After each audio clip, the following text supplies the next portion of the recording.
you to hold this. Good morning, everyone. Welcome to today's Exploring by the Seat of Your Pants Hangout. My name is Joe Grabowski, and I will be your host for today. If you've been following along this month, you know that we've been taking an in-depth look at endangered species and biodiversity. So talking to scientists and explorers all over the world who've dedicated their life to not only protecting these really important species, but also the habitats that they need to survive. So really excited for today's hangout. This is some of our favorite stuff to do, is when we can get one of our textbook-sized satellite BGAN units out into the field and broadcast from a really remote location. So Callie Broaddus has it today. We're going to introduce just one moment. She's coming live to us today from the Dorado Nature Reserve in Northern Colombia on the world's highest coastal mountain range, the Sierra Nevada de Santa Marta. It was recently named one of the most irreplaceable places on Earth due to its incredible diversity of plants and animals found nowhere else in the world. So Callie is a member of the Rainforest Trust Council. She sits on the board of directors of the Bull Run Mountains Conservancy. And as a freelance journalist and photographer, she's covered topics spanning education in the Marshall Islands to rhino conservation in Botswana. So Callie, it is so awesome to have you joining us live from the field, rocking one of our satellite units today. We're excited to hear all about your trip so far and see what you got to show us. Awesome. Well, thank you. Can I start talking now? Absolutely. Am I good? Okay, good. It's a little slow.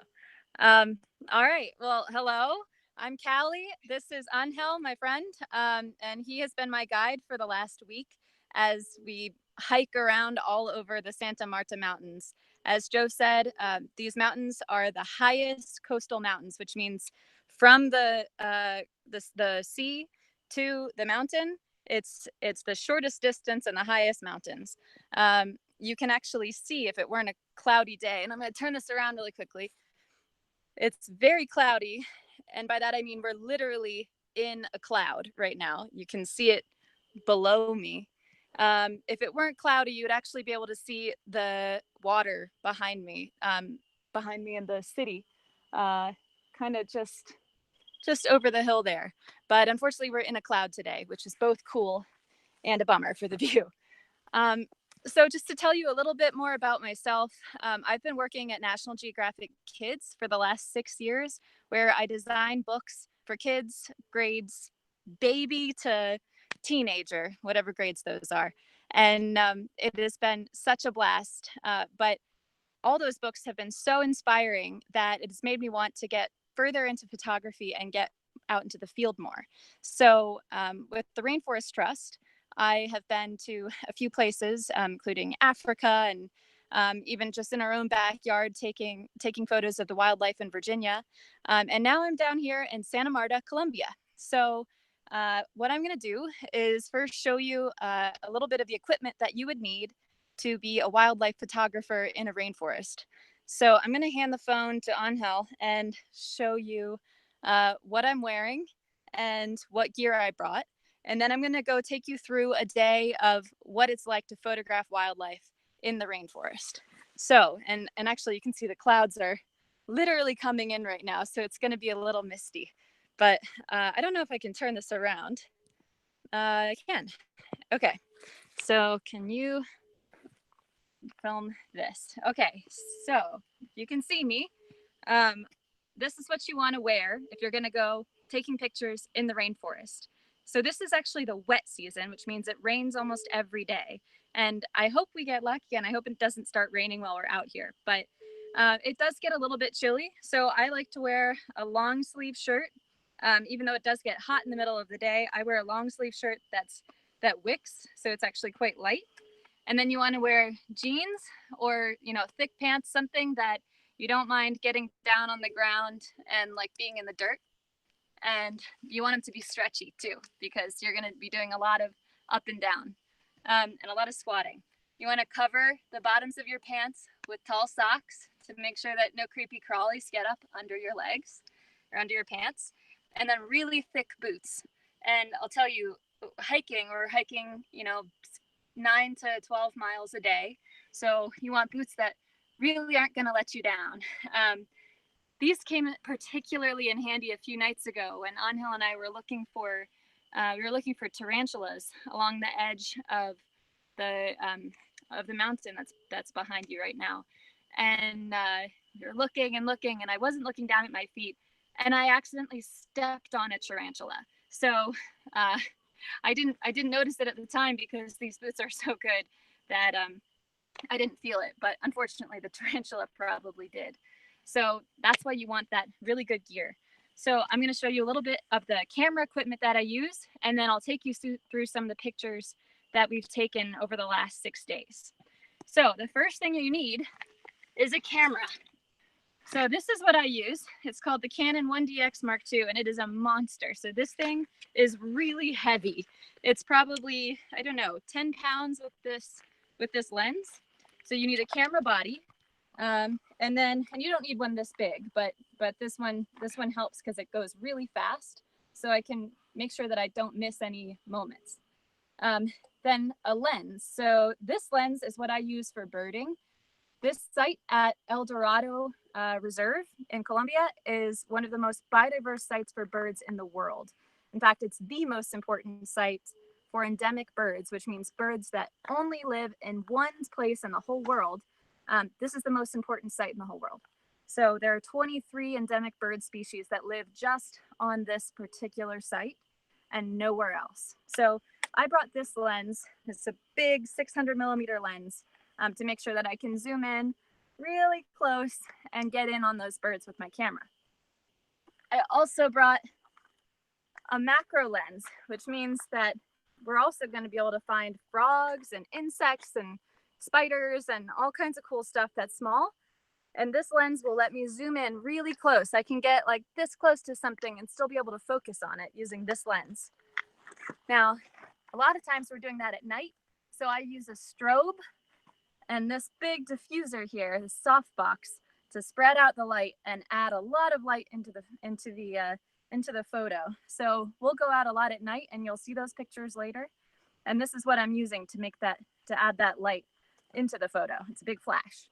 The last thing that I want to show you is one of my favorite tools, which Angel likes to call mi juguete, my toy. It's a drone. So we're up on top of a mountain, and I can get this thing really high into the air to look out over all of the clouds and the ocean and everything. So this is the drone that I use to get the shots that you'll see later. So that is the equipment. And the last thing that I want to show you is something very important. You can't have good pictures without having a good story. So to have a story, you need information, and to get information, you need a book. So my friend Coral lent me this book, which is the Field Guide to the Birds of Colombia. So I knew I'd be mostly seeing birds here, and so this is what I've been reading in all my spare time.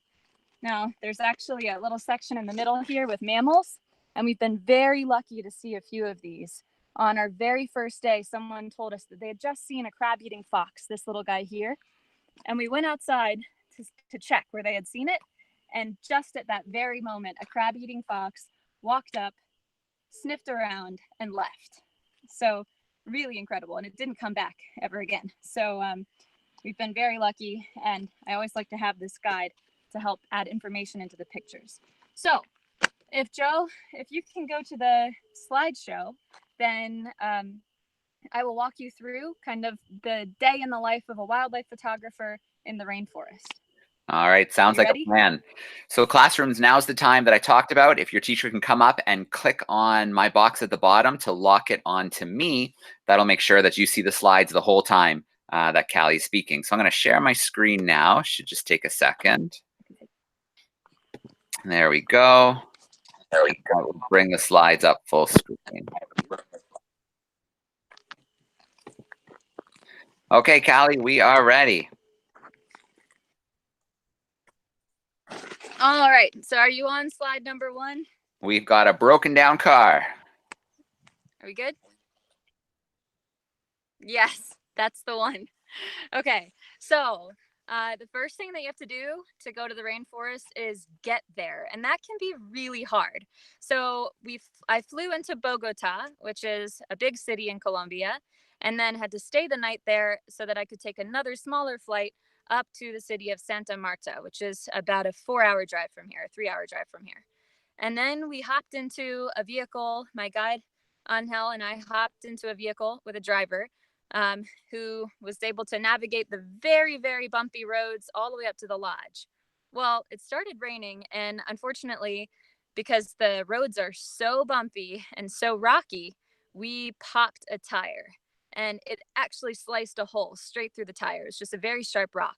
So we had a little bit of a detour here where in the rain, we had to go out and change out our tire. So that's the first thing you have to do. Get to the rainforest. It can be kind of difficult. So second slide, we finally made it to El Dorado. So this is Reserva Natural de las Aves El Dorado. So that means that this reserve is primarily for birds. As I said earlier, there are 23 endemic species, meaning species that live nowhere else in the world, and they all live right here on this reserve, which is protected by a local organization called Broaddus, as well as Rainforest Trust, which is the group that I'm representing.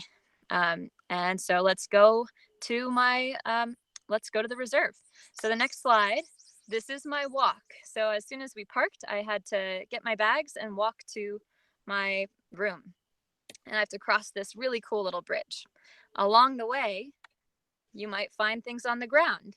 I found this really cool butterfly. So I was just walking along the ground and I saw a flash of blue. And this, it looks like kind of a very famous butterfly called the blue Morpho, but it's actually its cousin. So it's a species of Morpho. It's called Morpho rhodopteron.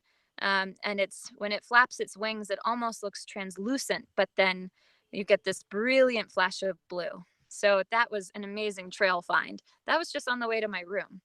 So finally, I made it to my room. That's the next photo. So the view from the top of the mountain is unbelievable, and it makes all the driving and the bumpy roads and the weird bridges totally worth it. So what you can see off in the distance, very far away, is actually the coast. And all these mountains are part of the Santa Marta, the Sierra Nevada de Santa Marta range. All right. So after I dropped my bags, then it was time to go on a hike to find birds. It was time to start being a wildlife photographer. So the next slide shows you this is what it looks like inside the rainforest. So most of the trails look like this. It's quite dark and it's really steep. So there are these long vines that drop down, and this is the clouds kind of rolled in a little bit. So it was really misty and very green, super lush. The next slide shows you what it looks like on the trail sometimes. So it's really, really steep drop off on the left-hand side. So you have to make sure you keep your footing. But when you finally make it down the trail, then you come upon some really cool birds. So this next bird, and I think Joe is probably advancing with me. The next bird here is the quetzal. So this quetzal lives in all over Colombia, right? And Venezuela? No, this is for north of Colombia. The northern part of Colombia. Sierra Nevada, Santa Marta, and Perijá Mountains, the Venezuelan border and Colombia. So it's this quetzal is it was really hard to find, and it stayed really far away from us. So I had to use that big zoom that I have to zoom in really close, and it just sat here. And so I never got a picture of it, coming at us or facing us. But that's just what you get sometimes. You find a bird and you take the best photo that you can. So that is the quetzal. It's a beautifully colored bird. Well, we kept going, and that's early too. That's really, really early in the morning. You have to get up to see that bird. So the next photo, this is what it looks like once you finally get to the top of the mountain.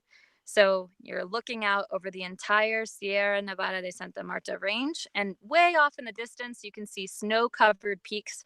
Those are 3 mountain peaks, which of the 9 in the Sierra Nevada de Santa Marta. And this region is so beautiful that the indigenous people who live here call it the heart of the world. So I think you can see why if you're looking out over this. Well, we made it to the top, and then it was time to start hiking down. So, and you see a lot of birds on the way down. So this next one is a fruit eater, golden-breasted fruit eater, and it makes this amazing high-pitched see sound when it's like a 5-second call. And it's really high pitched, so high pitched that your grandparents probably couldn't hear it. And it kind of tucked away inside some branches. So this was the best picture I could get of the fruit eater, and it's the only one that we saw. So then at 9 o'clock, we made it down to the local research station. And at this station, they have a really cool program where they have been habituating the antpitta, the local antpitta, which is this little bird. It's a little ground bird that eats insects and worms off the ground. And it's usually really hard to find. But scientists have learned that if you feed them worms at the same time every day in the same place, you can they'll become habituated to it. So they'll start coming.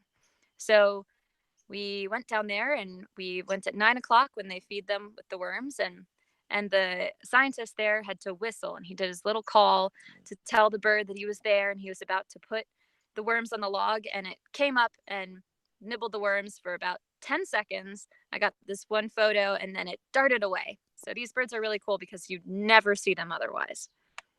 So it's not just birds, though. There's some really cool insects. And on the way back down, as I told you before, we finally found the crab-eating fox. So this fox is very shy. It's hard to find. And this is the compost pile behind the lodge. And so it was coming to see if it could steal some snacks. And of course, if you have a crab-eating fox, then you have to have crabs. So I had no idea that there were crabs in the rainforest, but Angel found this crab in a little stream, and we were able to photograph it. So then we kept walking, and near the lodge, we found this hummingbird, which this is the male, the male Crown wood nymph. male crowned wood nymph. There are over 200 species of birds here, and I don't know all the names, but luckily Angel does. So the male crowned wood nymph hummingbird. Then there's the chlorophonia, which is a beautifully colored bird that looks like it should be on a Skittles packet or something. And it was really fast and very flighty, but I was able to get a few pictures. So then the clouds started rolling in, and that really changes the photographic conditions. So you can see this is the drone taking this photo, and it's just literally in the clouds.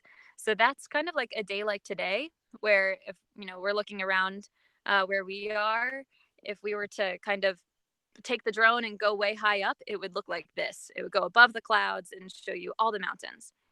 Well, we're below the clouds. That's the next photo. We're below the clouds hiking. And that makes it kind of difficult for photos. Well, it's not difficult, but at least it changes the conditions. But we were on a mission to find the critically endangered Santa Marta parakeet. So the next slide, we found it. But, it was very cloudy. And so it just changed the conditions for the photo. But we got very lucky that a cloud kind of moved out of the way because it was really misty in front of the birds. It kind of moved out of the way, and I was able to get a few frames that were clear like this. And it has this neat white in the background. So this parakeet is critically endangered, which means that because this is the only place in the world where it lives, and it's a very small parakeet, so it's probably 8 inches, right, 8 inches or so from beak to tail. It kind of gets bossed around, and it has a really hard time surviving in the conditions that humans have left it. Well, so that's one way to take photos in the clouds. The next is to do silhouettes. So sometimes the light is on your subject, and sometimes the light is behind your subject. And that's not always bad. So it can give you opportunities to take photos like this. This is a sickle-winged Gwon, which is a really big bird. It's probably 2 feet or so, so 60 centimeters from beak to the tip of its tail. And it just kind of scurries along all the branches, and it's really loud when it flaps its wings and it tries to steal fruit from the trees. So then we take a little bit of a break and we wait for nighttime when a lot of the really interesting stuff happens. I'm going to speed up here because I think we're going to run out of time soon. So we have a lamp that we put outside, a light that we turn on the wall, and it attracts the moths because we want to be able to tell what kind of biodiversity we have with the insects as well as with the birds. So this moth here is a massive moth, and it looks like the Atlas moth, which is only found in Asia, but it's actually a different species that lives in Central and South America. And I'm blanking on the name. It starts with an R, but it's a huge moth, and you can see that it is bigger than my hand. It's a type of silk moth, and I'm blanking on the name, but it starts with an R. So, or the Oritsaba silk moth, and it's can't remember the genus name. It starts with an R, but the Oritsaba silk moth. You can Google it later. So we have the insects, and then on the next slide, we also get to photograph some of the mammals who come to steal bananas from the banana feeders at night. So this is the kinkayu, and he is kind of crouching there and holding. You can see his prehensile tail, which is holding on to the branch. Again, I'm just going to go quickly here so that we can get to the question time. But after mammals, we have to look down, and we see some really creepy stuff as well. So I haven't identified this yet, but it is some kind of river worm or flatworm. And we see tons of these when it's wet outside. Then we also see really cute stuff like this bolito glossa. It is this endemic? Yeah, this is an endemic species. So again, this is it's a kind of a salamander that doesn't live anywhere else in the world, only here. And we found it clutching onto a little leaf. So again, this is where I'm using that macro lens and the big light, the big strobe flash with the softbox to add light into the scene. On the next slide, we see an anole. So this type of anole is also endemic to the region. Yes. And it is, these are easy to find on these big tree ferns. These ferns are taller than me, and you'll see these little anoles kind of clinging onto the branches like this one is. There's also really creepy stuff. I can't remember how to say this word. What is this creature called? This one is I forget the name now. It's something family for the spiders. It's some type of Opilionidae. The Opilionidae. So it's a really crazy, weird kind of arachnid sort of thing, and I think it's related to scorpions, and they are really creepy, but amazing, completely amazing. I probably shouldn't say they're creepy.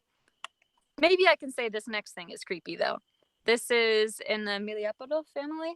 So it's a type of millipede of some kind. And again, I haven't identified it, but that's what's so great about these high resolution photos is I can take the photos, go home, identify them, and then add them to the citizen science database so that we know what kind of animals we have in a particular area. And it's not just the creepy stuff. Sometimes it's really beautiful stuff, like this orchid that we found. This is a superb orchid that is just dangling just on the side of the trail about 50 feet from where we are now. And it's just growing in the wild. Orchids have, they're at great risk from poachers who like to come dig them up and then sell them on the market. So really cool to see one of these in the wild. And I'm going to speed up again here. We also found snakes. This is an endemic snake, and I'm only probably 2 inches from it here, but it's not dangerous. It's a really sweet, friendly little snake. We also found insects. These are katydids. And we found frogs. This is the endemic Santa Marta tree frog. And this one, just like the anole, was hiding in one of those big tree ferns. And we were able to kind of sneak in, and Angel held the light so I could get behind the fern and get this cool little window to see the frog.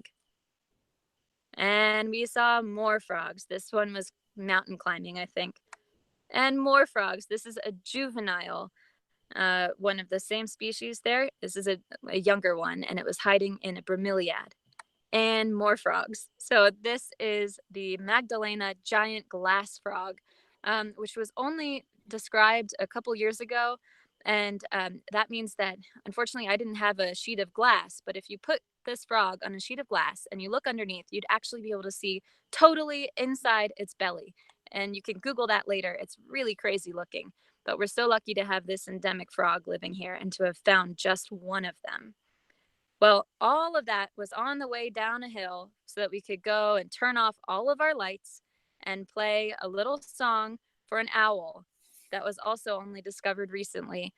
And we waited and waited and waited. And finally, we found one, just one. And I got one photo and then it flew away. So this is the Santa Marta screech owl. It's tiny. It's maybe 6 or 7 inches.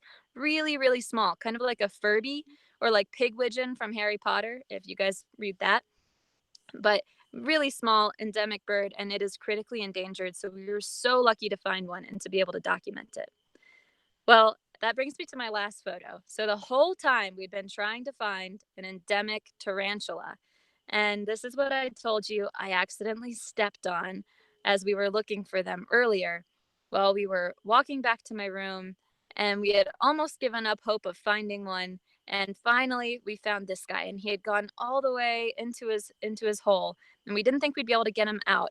But we took a little twig and just sort of touched the base of his the hole where he lives, which is right underneath of him, and he came shooting out and jumped up above like that. So he was kind of ready to attack, just in case it was a frog or something he wanted to eat. And it was a little scary because the stick was only about 6 inches long, so my hand was really close to it. But we were able to get this photo to show what this endemic tarantula looks like. And that was the kind of the full day of what it's like to be a wildlife photographer in the rainforest. You have to like pretty much all the animals to want to do it, but there's always something interesting to see, whether it's big or small. So if you want to go back to my screen, All right. then I'll take some questions, and I can also look around here because we're actually on a pretty cool trail. Perfect. Well, Callie, we have you back now. Let me know when you can see me. Yeah, we've got you. Those were some awesome photos. Thanks so much for sharing them. I want to remind all the teachers to come up to the front and click on my screen again so the white box comes off of mine, and then it'll move back and forth normally as people ask questions. But Callie, you told me just before we started, I had to ask you about things that you miss sometimes, and my curiosity is getting the best of me. What did you miss this morning? So not only just this morning, it was about 5 minutes before jumping on this call. I was hiking up here and I had brought my, my backpack and all that stuff. And I packed my camera into my bag so that it would be easier to carry up to this spot. Because it's not a far walk from my hut up here. I didn't think I'd really see anything. Well, that's the worst mistake you can make. You should always carry your camera, because as I was walking up the trail, 2 baby crab-eating foxes walked straight in front of me, just right in front of me, and I didn't have a camera. Well, at least you have the mental bummer. image. You've got the memory. That's true. All right. Well, let's start meeting some classrooms. We're going to get started right away. We're going to go to Mrs. Juba's class. They are hanging out with us in Minneapolis, Minnesota. Let's get their microphone on. Oops, there we go. Let's get their microphone on and see how they're doing. Mrs. Juba, if you don't mind turning it on for me, just because you're on the iPad today.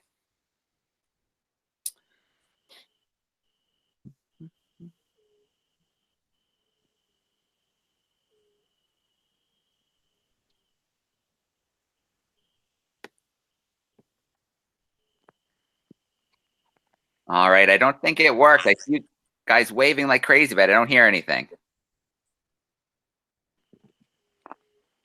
Okay. Mrs. Juba, look at the top. It should look kind of like like a microphone, and when you touch it, it should go from red to white. You hit the camera, so you found that one, but there should be a mute option there too.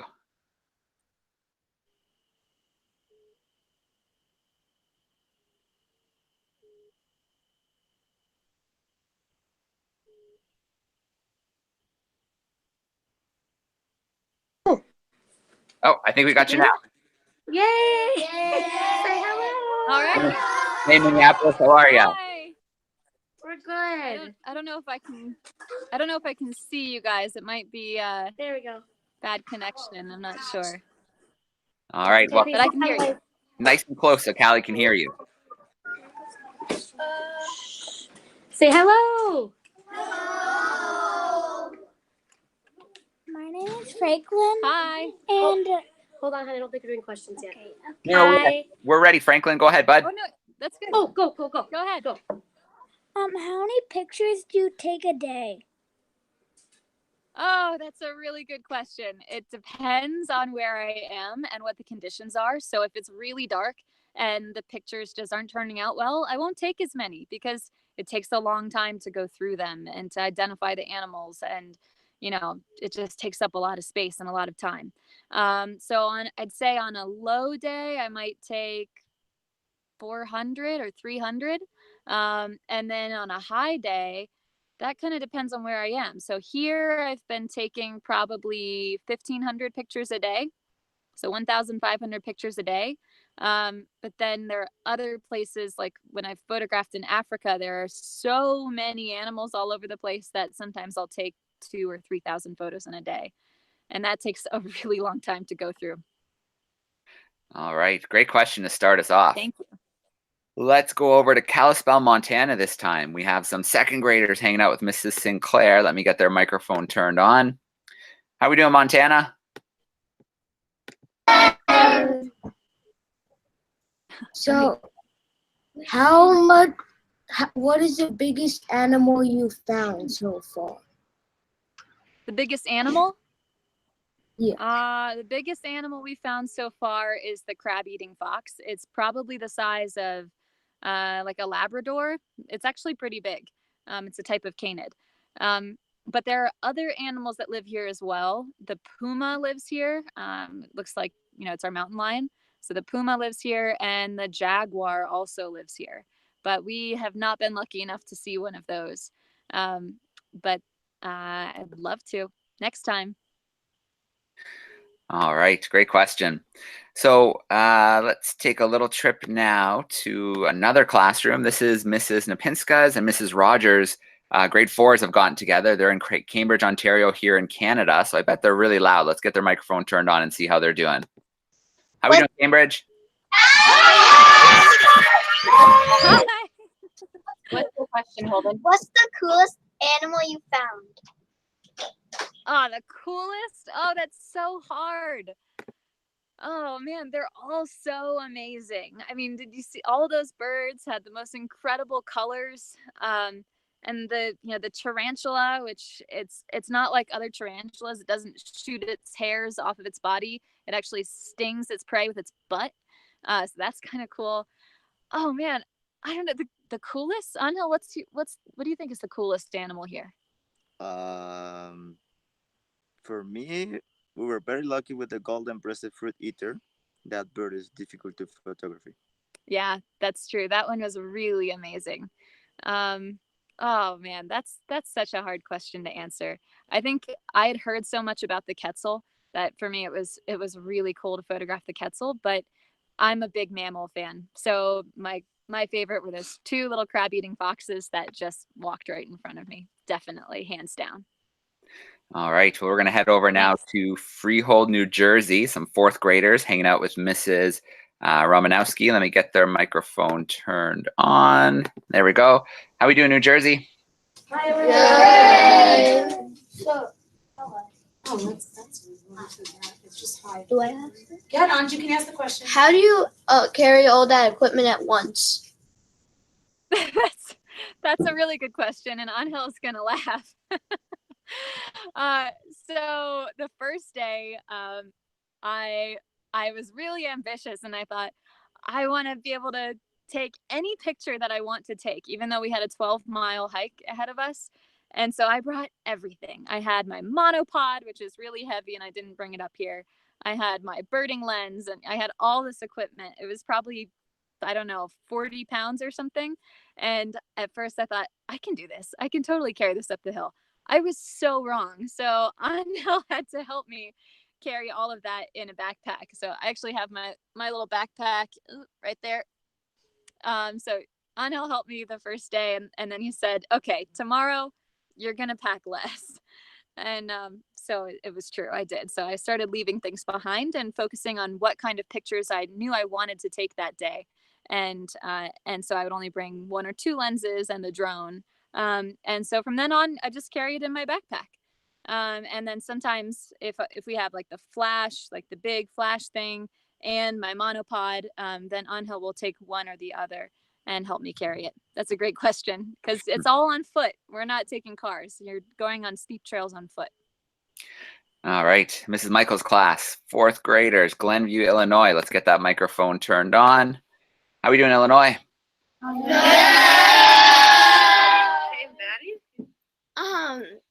So like what animals can you hold that you find? That's a really good question. Okay, so the blue butterfly that I found on the ground, that one was actually dead, or it was almost dead. So I didn't think it was unethical to hold that one. And in fact, when I took it down to the lodge to ID it after to find out what kind it was after I picked it up.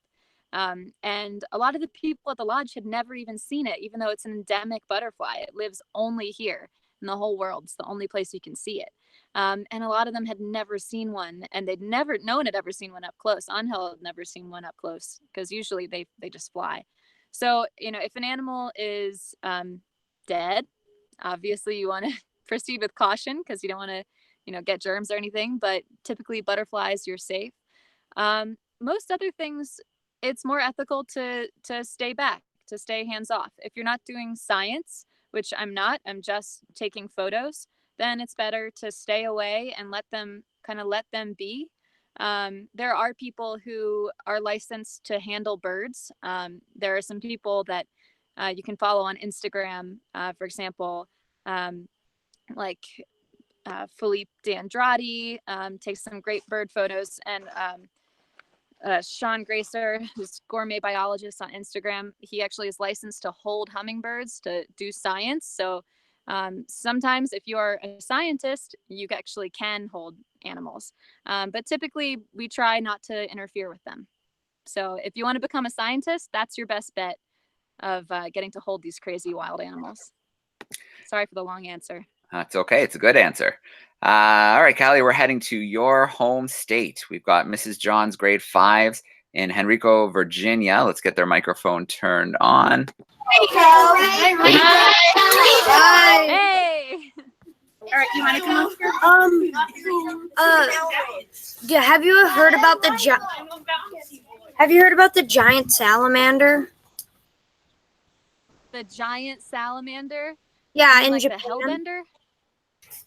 Yeah, Yeah, but we don't have any of those here. I know, but have you ever like? No, I would love to though. I think herpetology, which is the study of those kinds of animals, frogs and reptiles, amphibians.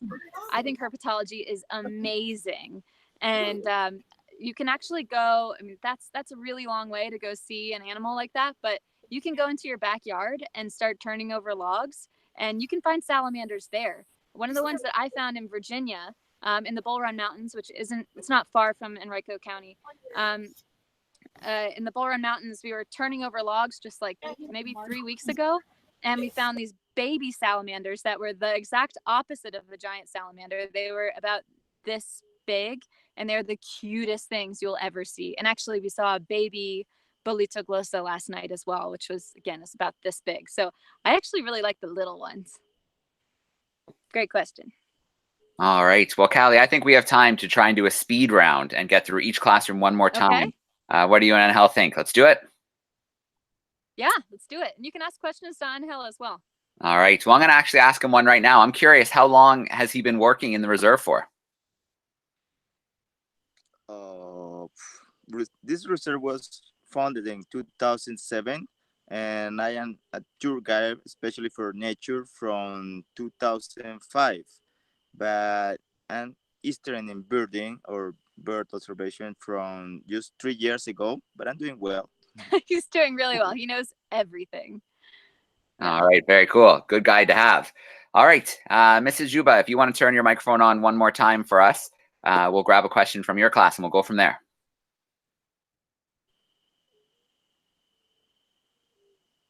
Oh, I think you hit the camera.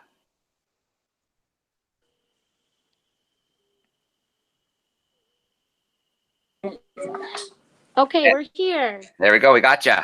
All right. Okay, Emmy, come on up. My name is Emmy, and what do you like about your job? Ooh. Oh man, what don't I like about it? Well, let's see. This isn't really my job right now. My real job right now is designing books at National Geographic Kids, and what's not to like about that? That's that's so fun. The people that work there are the best people in the whole world. They just love animals. They love kids. They love teaching, and it's such a fun environment being at National Geographic. But what do I love about doing wildlife photography?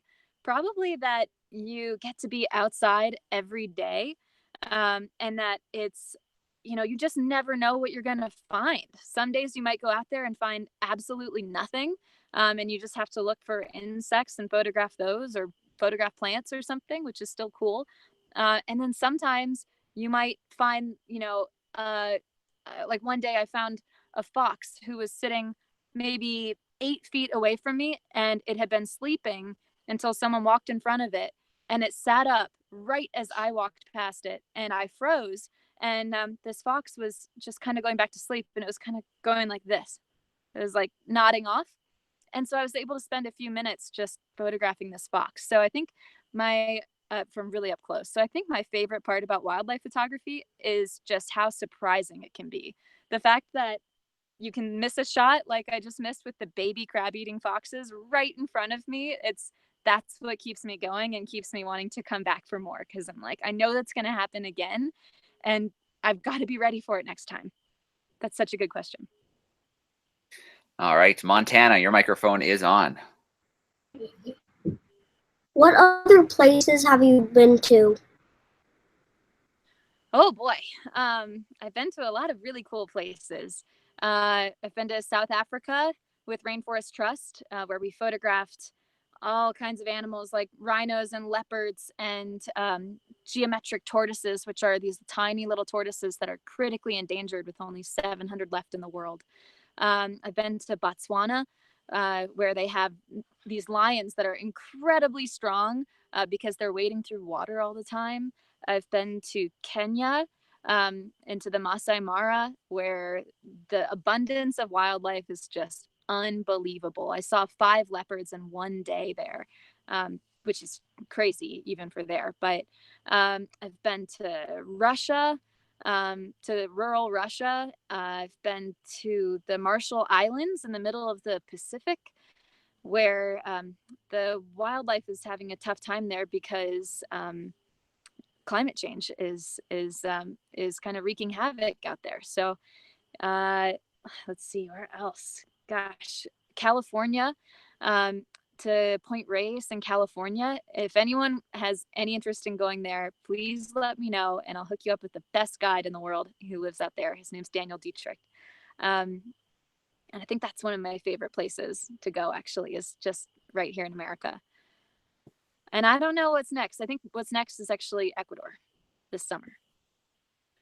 All right. Thank you for the question. Good list. Miss Napinska's group, your microphone is on.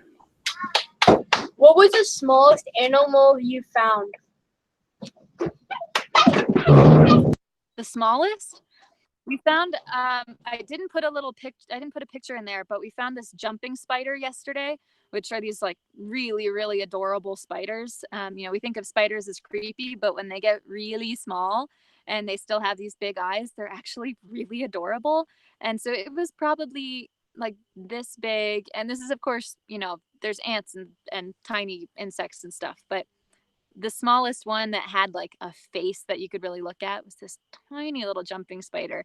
And I got some really cool pictures of it. So I'll post one on Instagram at some point. You can follow me and see it there. All right, Mrs. Romanowski's group, your microphone is on. Have either of you ever been bitten by a poisonous animal? And if yes, which one? You have, haven't you? Didn't you get stung or? Yeah, scorpions. Scorpions. And spiders too, but the scorpions are doing very well. Yeah, there's a poison ones, and the crazy thing is when they bite you, the scorpions, is it's like an hour of strong pain, but then after that it's like nothing. Wow. For our scorpions. So we actually got to see 2 scorpions here at night, and they're black and about this big, and they have those tails that go like this. and I wouldn't want to get bitten by one of those. I haven't been, but I was when I was in Kenya back in March. I had the opportunity to photograph a venomous snake, and the guide at the lodge who found it said, this is a velvety green night adder. You can come help me release it and photograph it as I release it. He'd found it in the lodge. And so we went out to release it, and I knew it was probably venomous because it was a type of viper, but didn't really know anything about it. So I was down on the ground, and I was probably, I don't know, 8 inches or 10 inches from it because it was so calm and it just didn't mind me being so close. And I got some really cool photos. And when I went home later to identify the snake and, learn more about it, I found out that no one really knows anything about this snake, and we don't know what kind of venom it has, which means they don't have an anti-venom. So if I had been bitten by that snake, that could have actually been really bad. But look, I got lucky. So. All right, Mrs. Michael Class, your microphone is on. What do you do with your photographs after you take them? That's a really good question. I put a lot of mine just on Instagram to help share stories with people, my friends and anyone else who wants to follow me, because I think most people my age have jobs where they're sitting at a desk and they don't really get to go out into nature a whole lot. So I like to try to share them on social media to remind people that we have biodiversity in the world that's amazing and it's out there and needs our help. That's one of the things I do with them. I also sometimes will put them in books at National Geographic Kids. If we have a need for, a very special frog or something like that, then we might use one of my photos.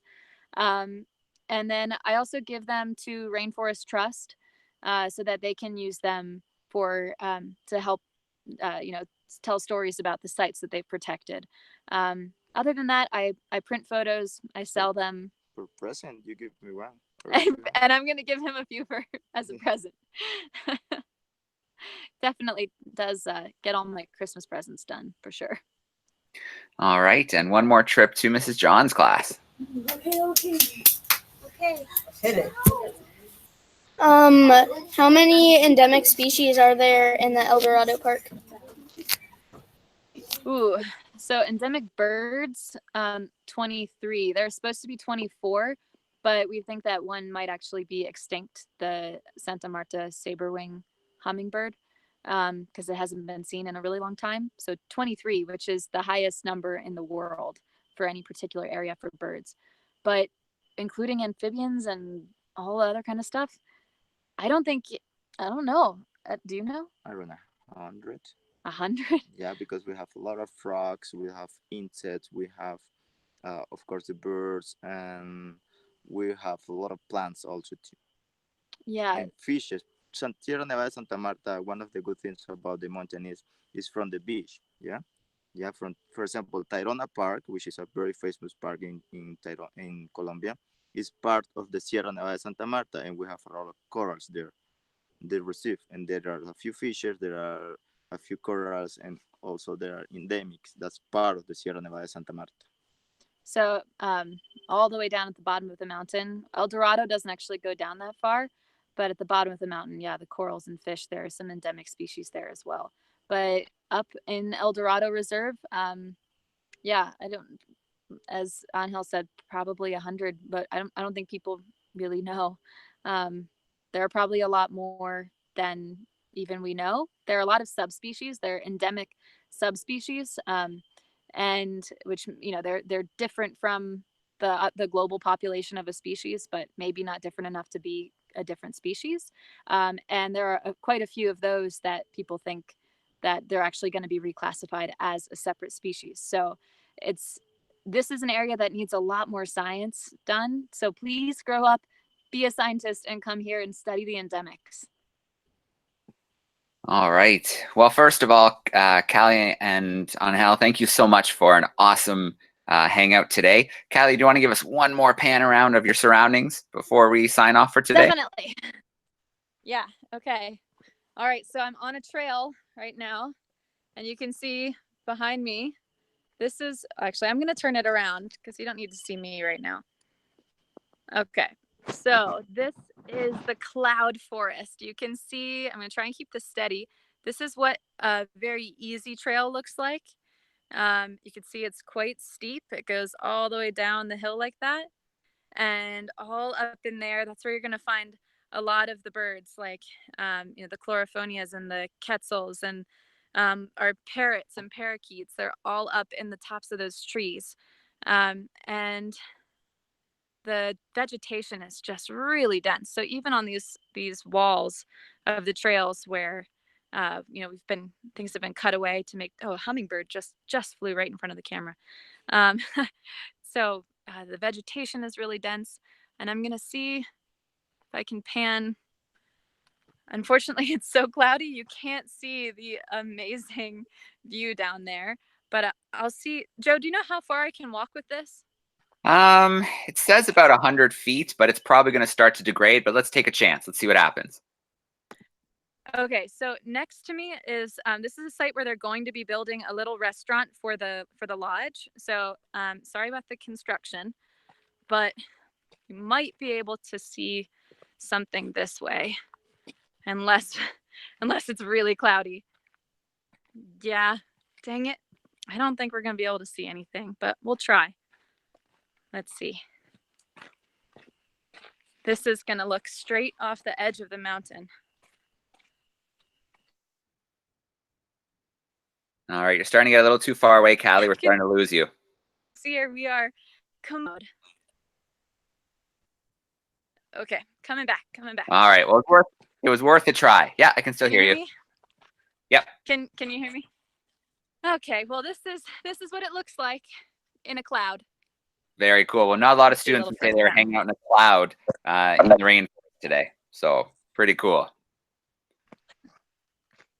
Thank you guys so much. It's been awesome to hang out with you. And, find me on Instagram if you're on Instagram, and you can ask me all the questions that you want. I'm happy to answer them. All right. So it's just Callie Broaddus, right? On Instagram? Yeah, yep. Okay. Well, once again, Callie and Angel, thank you so much for an awesome hangout. I'm going to turn the microphones on and let the boys and girls get nice and loud, give you a big goodbye and thank you. So here we go. Microphones are coming on. Boys and girls, are you ready?